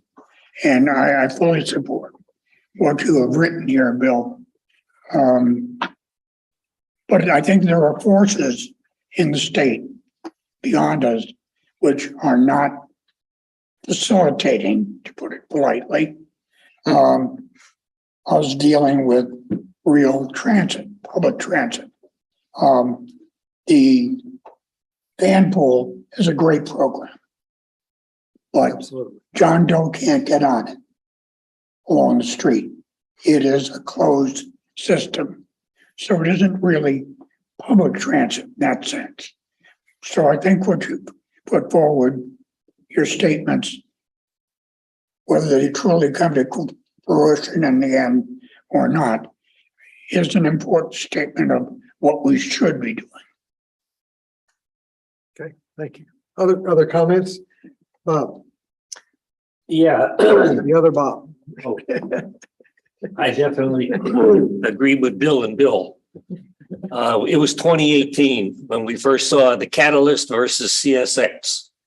And in hindsight, I guess we backed the wrong horse, you know, because there wasn't the buy-in for all the elements associated with the wasn't the RRT then, I forget what, had a different name. But had we started CSX for real at that point, I mean, Hernando goes all the way down. You know, there was advantages for our county. And there certainly, I think, was advantages for public transportation to art, sports, the beach, you name it, even if we had to buy our own rail right away. You know, so that was 2018. And here we are in 2022. You know, it's but I strongly believe that this city, this region needs some kind of commuter rail network, you know, to get, I just named a couple: sports, you know, entertainment, hospitals, you know, Cleveland. One of the reasons it succeeded, it goes from downtown out to University Circle, which is all the colleges and the hospitals in that area. Very dedicated, you know, but it's not, you can't call it regional either because it's all in Cuyahoga County. But I strongly believe that proposal should say, look, okay, 2018 is gone, but we need to get back on that horse. And if CSX will do something, it's just a matter of money or real estate. There's got to be some motivation there, you know. Also, I would like to propose on here that we restart that TD program that was so successful, that ran out of money, and yet nobody's picking up that baton when in fact the ridership regionally was going up. If you remember that, you know, you're going from county to county for it. And I am personally very supportive of a regional application that pulls together HART, PSTA, the bus, Uber, you name it. You come here to Tampa and you want to get from A to B, here's all your options on the TBARTA app. You know, and it kicks over to, oh, we're going someplace in Hillsborough, kicks over. I'm going someplace, I don't know about Polk County. I don't know if we can go that far, but you know, so that's still regional though. It's regional what, virtual traffic? You know, it's not stuff on the street, but it's regional. And I'll shut up. Other thoughts or comments? I mean, this is the discussion I wanted to have, is to say, you know, what recommendation, if any, can we make as a citizens advisory committee to our board? Josh? I'm just going to repeat myself from conversations we've had in the past, is that I think a lot of the low hanging fruit of regional transit is bike and ped trail systems that if you go to places like Northwest Arkansas or, you know, elements of the Empire State Greenway in New York State is considered and treated as if it was transit. And not only is it cheaper per mile than any other form of transit, but it's also really easy to implement. It's already a part of the infrastructure that is being designed every day and improved every day on roadway networks, on trails, on the bridges, on everything. And so for this board to turn its back on trails and bike and ped infrastructure, I think is a huge missed opportunity and a regional whole that is begging for somebody to step in and lead on, whether it's connecting the beaches to the Riverwalk in Tampa, or it's connecting the trails up in Starkey Reserve in Pasco County down south to the beaches in Manatee County and Siesta Key. I think all of that should be on the table and should be something that this board can not only lead for a lot less than some of the other studies we're spending money on, but also be ambitious in leading, not just for our region, but for our state in the southeast of the US. There is no other comparable type of regional plan or bike ped infrastructure that exists in this country. And so for us to, you know, not include that in any of the thinking in any of our bylaws or any structural thing that prevents us from considering that as transit, I think is a huge missed opportunity and is also a way to make the other transit that we're talking about working on successful too, because people aren't always just driving to transit, they're walking and biking to transit. So if I live on Clearwater Beach and I want to get to a streetcar and there's a trail that's built for me that's part of the TBARTA regional trail system, hell yeah, I'm going to take it. I'm not going to drive my car across the causeway. I'm not going to take a gondola, but that's just me personally. But so I think that in and of itself is a huge missed opportunity that I talk about every time I get a chance to, but I think this board should take some serious action on. Okay, good point. Don't we have a trail system that's really fairly developed? You can get from Clearwater Beach to The Pinellas Trail. Shore. The Pinellas Trail, yeah, yes, we do have fragmented trails. I think there's a lot of stuff going on in Hillsborough, a lot of stuff going on in Pinellas. Maybe, you know, what used to be the Friendship Trail Bridge used to connect the two. Now it's over the causeway, but it's not branded and not controlled and developed and expanded upon as if it was a regional entity, as it is. Most people think about getting from, you know, the Dunedin Brewery to Tarpon Springs on the Pinellas Trail, and they don't realize that it is possible to get from the Dunedin Brewery to the Tampa Museum of Art through trail system. And so I don't think we're thinking of it and designing it as a regional entity to that extent. Yeah, the Suncoast Trail is all by itself. What did we call it? The Freedom Trail up in Hernando? Green Wilson, you name, there's so many. Yeah, they're all individually owned and operated or not operated. But there is a map of the regional trails. Yeah. That shows the connection. There's a Cross Florida Trail. Right. That is not completed, but it's pretty far along. Yeah, but it's not, like he says, it's not regionally controlled. It's not promoted. Yeah. As a transit alternative. Right. Promoted is an important word here. And I think Josh's point, at least part of his point, is it's not branded as a unified regional project. Yeah. Well, it's not considered as transit, and that's the problem. Because if we were to think of it as transit, we'd have to think about expanding and connecting to other forms of transit and connecting to other trails and other systems, you know, extra regionally beyond just our region. So right now it's a lot of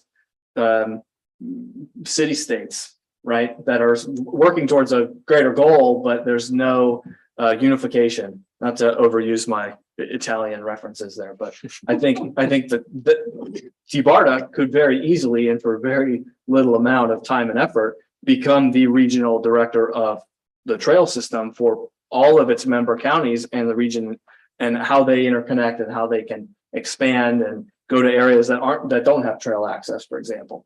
So, again, I'm repeating myself. I just think that is a huge missed opportunity and is pretty low opportunity cost.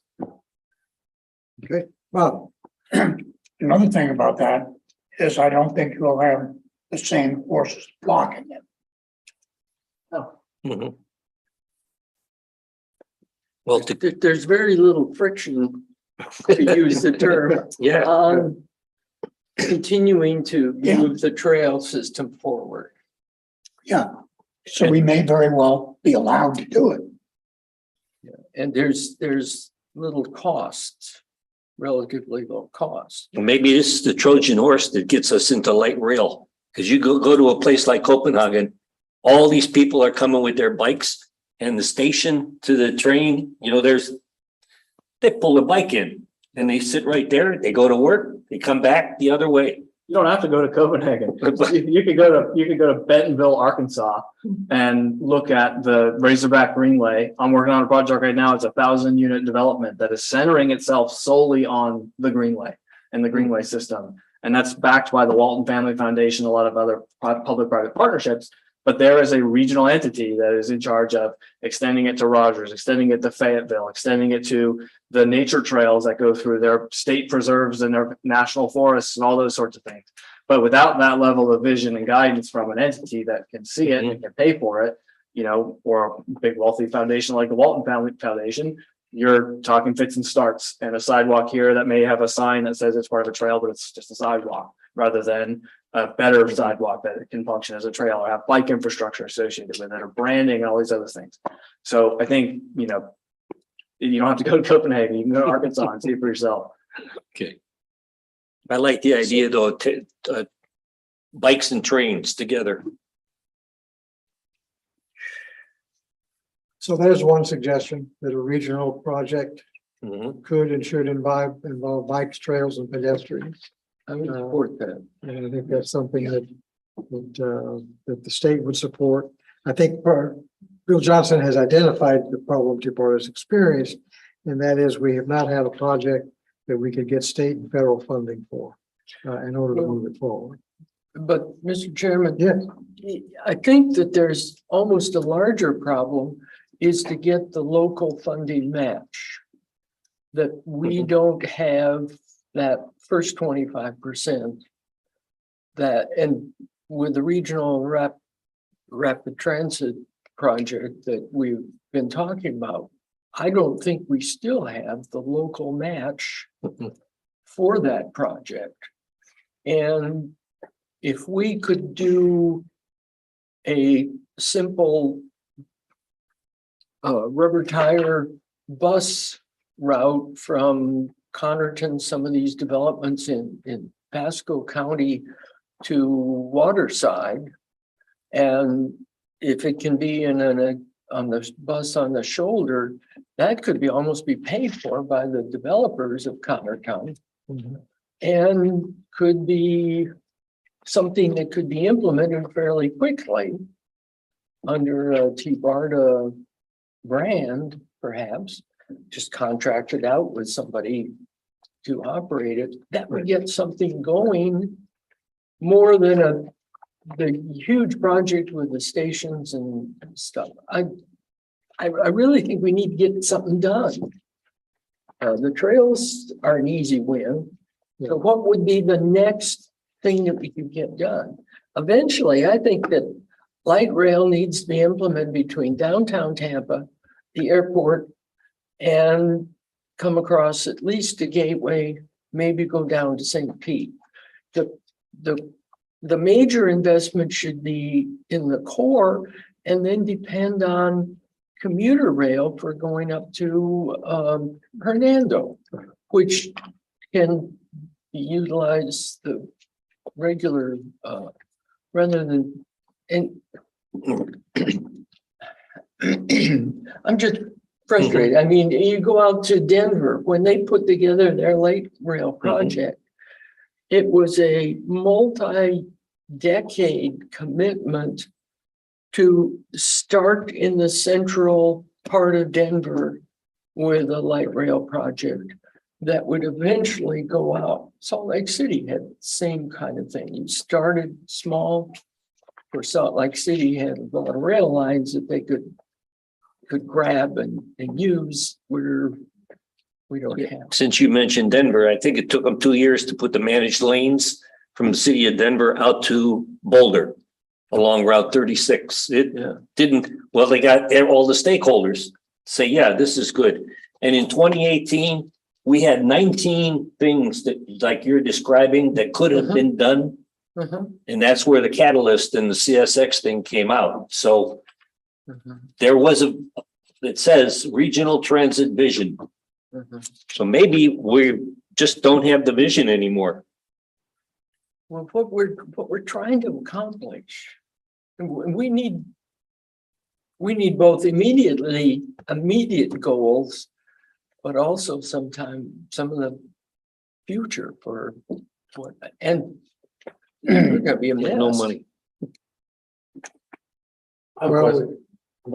Yeah, I'm sorry, go ahead. So being one of the new folks up here and from Pasco, and obviously you know how many people have been on this board from Pasco, so I don't know if that's good or bad that they've not put me on because I was so loud up there.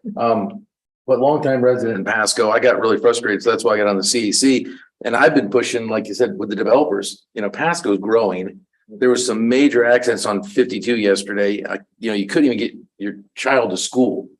So that's where it goes back and I don't know all the logistics, and I appreciate all your guys' experience here. That's why I'm here learning as well from you all.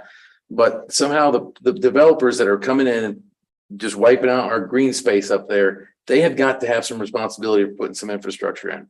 I mean, like you said, we got awesome trails up in Pasco, right? We're connecting them, but there's got to be some kind of responsibility that the developers have to have. We're getting that whole Moffett complex that's going to be right there off the toll road. You know, all these big companies that are coming in, they've got to have some kind of responsibility. So I don't know if it's the logistics, the government, or the thick-headedness of what TBARTA in Tampa. There's just so many people, so many chief and not enough Indians, so to speak, that just nothing gets done. I mean, you guys have been talking, some of these things have been 20 years. That's insane.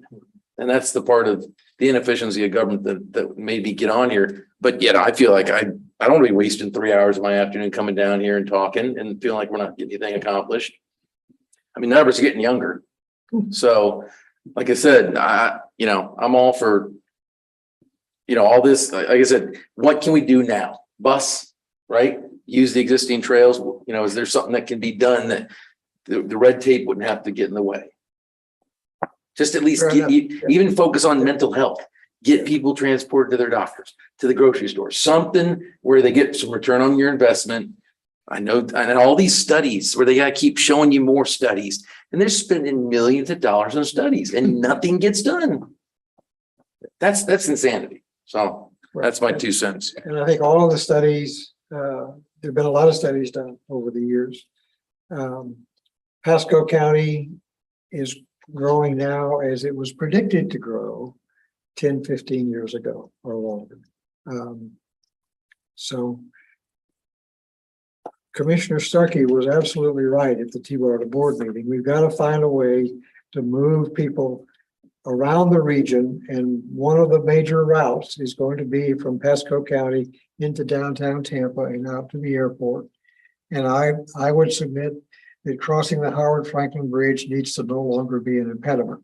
We need to figure out a way. If it's trails to start with, then that's what we should start with. But I think that TBARTA has the opportunity to pull itself together and start focusing on some starter projects that can be implemented fairly quickly. While it has a long-term plan to build something to move people around this region. And that's why I wanted to bring this issue up today. But wouldn't you think that Pasco does have responsibility to make sure that they have their transportation under control? Sure. And I know they don't. And that's, I've said stuff to different things, and it's a different issue. Right. And then Pinellas needs to have a responsibility to get their people there. And then we have a pod where each one of the communities can connect to get to wherever your main focal point was to be, Tampa, the airport, or wherever. Well, there are some building blocks in place. You do have the interstate highway system between downtown Tampa and the airport has a wonderful median in it that is being reserved for some sort of transit. The DOT has purchased a location there for an intermodal center in West Shore. Between West Shore and Gateway and Caroline's, there needs to be a connection that will move people and reduce traffic on the bridge. So I don't think we're going to solve it today, but I'm sure glad we had a conversation about trying to find some things that we can do. Trails and bike paths are certainly one of the. That's realistic. That's realistic and doable. Yeah. Just really quickly, one, And I'm sure the staff has been listening. So, David. one other thought is, and this is maybe a flight of fancy. I think I mentioned it last time, but there's a part of the CSX conversation that I think is hopeless in some extent, because we've talked at length about, I think it was described last time as trying to get a date with somebody who's not interested in dating you. Just doesn't, or answering the phone. So, the courtship is kind of one-sided. I am cautiously throwing this out there that I think eminent domain should be on the table.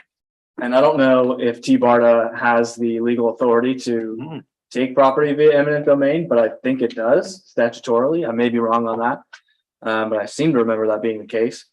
And if so, if they're not willing to be, interested in negotiating, I think that is the highest and best use, and has been since before I was born, for regional transit in this region. And so I see no reason why that shouldn't be at least discussed. And if nothing more than a scare tactic to get them to the table.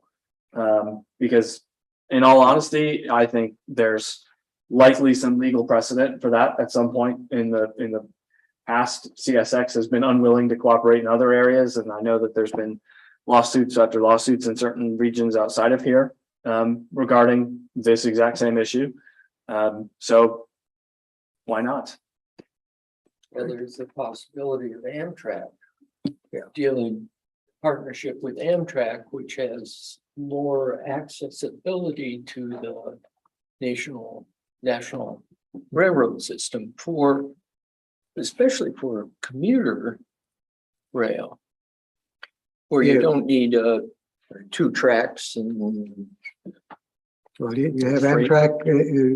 Amtrak is preparing to expand both in territory and in facilities.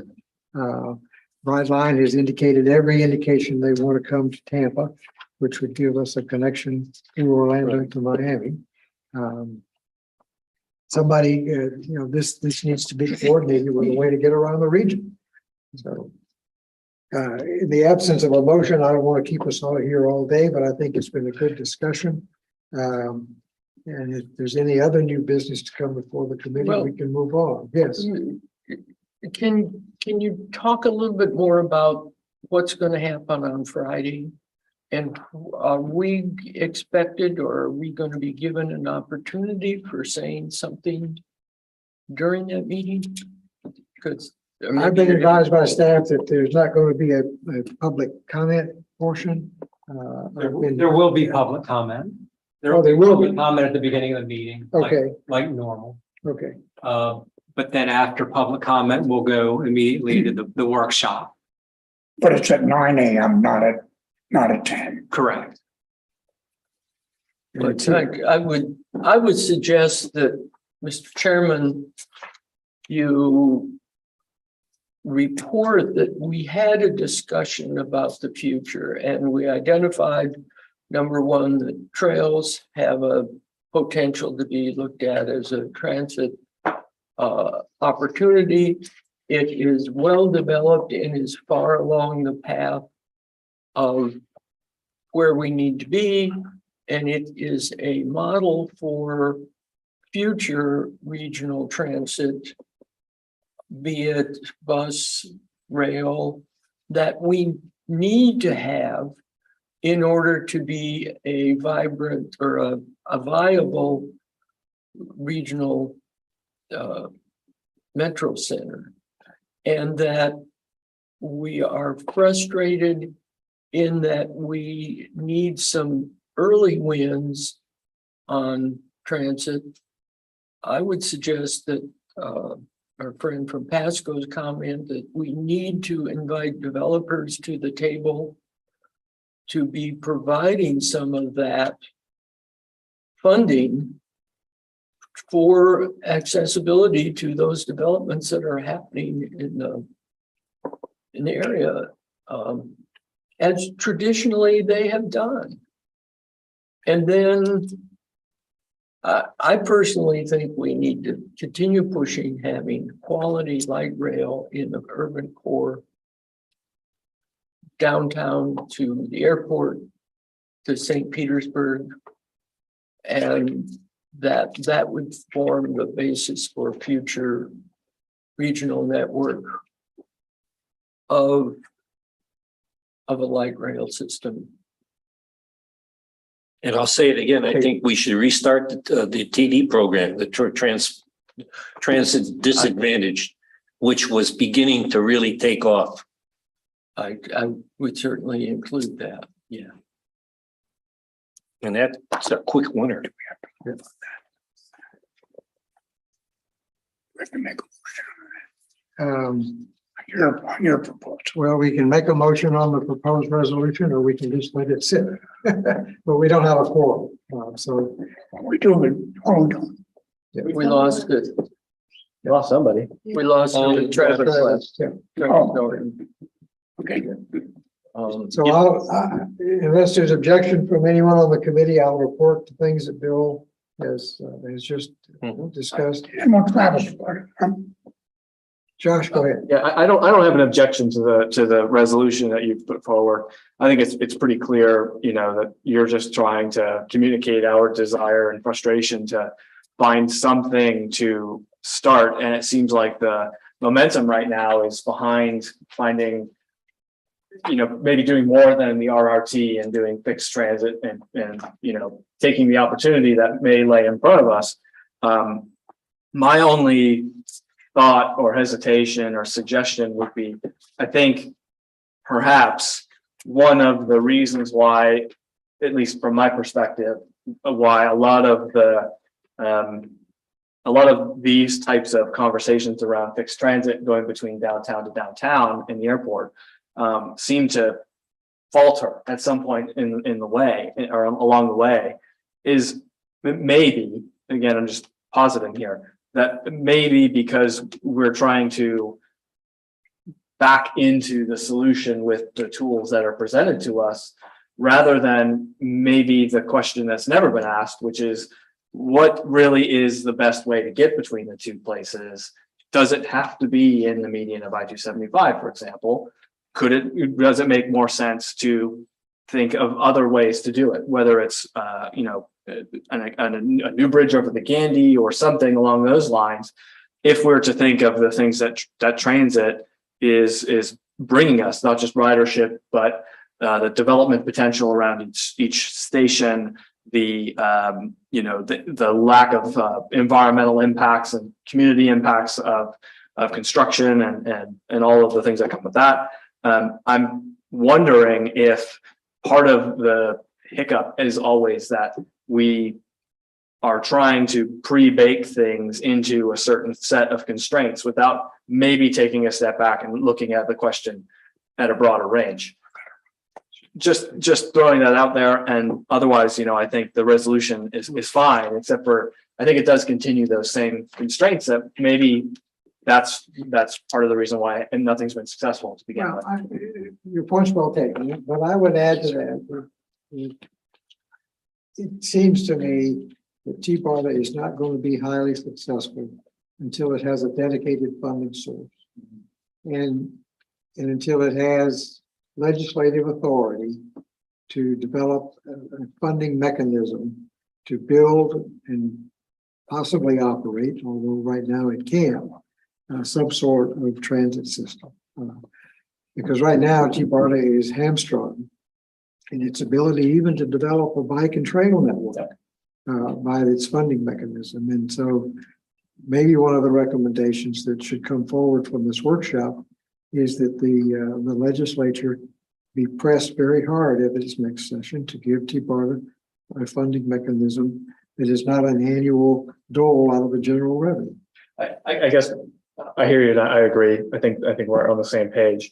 I guess part of what I'm trying to communicate is that I see TBARTA as having a role in a lot of these conversations, perhaps as a sort of neutral arbiter, right? That says agnostic of specific interests, perhaps what is the best outcome, agnostic of constraints. And so I'm thinking that regional perspective, perhaps again, the way that you phrase some of the things in this letter can, having the Howard Franklin Bridge and having the median and 275. Well, I agree with you. Yes, they are there. They've been provided for a long time. Are not perhaps the only solution towards meeting that goal. And maybe this is where TBARTA has some value to ask those larger questions outside of one specific county's interest. And so if we were to think of TBARTA as serving that role as well as part of these recommendations in the workshop, as sort of taking the regional perspective into account, and the best practices into account beyond the politics or the other interests. I think that could be one additional role for TBARTA. So fair enough. So the last item on our agenda is items to report to the TBARTA board. I think we just developed at least a preliminary list. Is any other suggestions that you'd like me to report? I'm going to ask Chris or Brian to sign me up for public comment, because I think that's the only way I'll have an opportunity to present these ideas to the TBARTA board on Friday. Any other business to come before the committee since we don't have a quorum? Any other discussion? Sure. Well, we're all volunteers. I appreciate your time and your effort in getting here. Good job. Good seeing everyone. I was excited with the character of this discussion today. Good. Yep. As was I. Yep. And I mean, the aspect about looking at trails as a pattern for the future, I've never thought of that before. So thank you. I'm glad you found that. I think one caveat to that is by trails, I am not referring to nature trails with a walking stick type of environment, more of greenways, bikeways, pedways, multi-user, right? I just want to make sure that that's Campbell. Yeah, right. Wider, multimodal, so I want to pardon the jargon of just saying trails and make sure there's a clear definition out there for the rest of the board. On that point of order, we are adjourned. Thank you very much. Shoot, we left out boats.